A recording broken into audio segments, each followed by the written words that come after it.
হাজার হাজার মানুষ এখন আওয়াজ আসেন।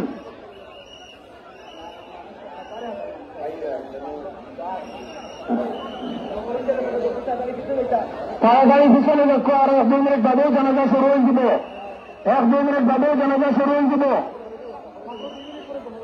যে মাত্র আমরা 5 মিনিট হয়েছে, বেশি দিব গনিয়া 2 মিনিট বাদে ইনশাআল্লাহ জানাজা শুরু হয়ে যাব। গিয়া আপনারা পিছনে দেখো, সামনে জানা সামনে খাওয়ান না জানি, জানাজার সামনে খাওয়ান না, জানাজা ওই তো নয়।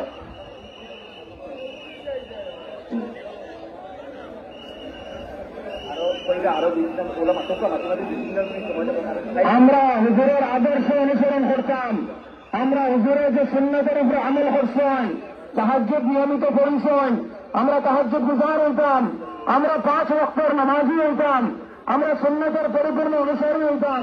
তাসবিহ, তাহলিল, দুআ, মুনাজাত এইটার অভ্যাস, তিলাওয়াত, তাসবিহ, তাহলিল, মুনাজাত এর অভ্যাস সারা জীবনের জন্য গড়িয়ে তুলতাম। তখন এই সমস্ত উলামায়ে কেরাম বুজুর্গানে দ্বীন আখলোর চেষ্টা সফল হইব ইনশাআল্লাহ। যে জামাত শুরু হয়ে যাবে ইনশাআল্লাহ।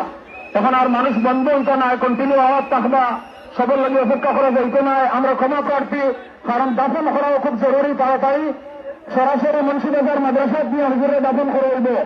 মুন্সিবাজার মাদ্রাসাত নিয়ে শেখ মামুর খান রহমতুল্লাহ আলাইহির পাশে কান্ডে চিরনিদ্রা সাহিত্য করা হইব। সেই জায়গায় খনন করা হয়েছে। আপনারা যারা চান পরবর্তীতে শান্তি শৃঙ্খলা রক্ষা করিয়া যাইবা, জিয়ারত করবা ইনশাআল্লাহ। এখনো জানাজা শুরু এখনো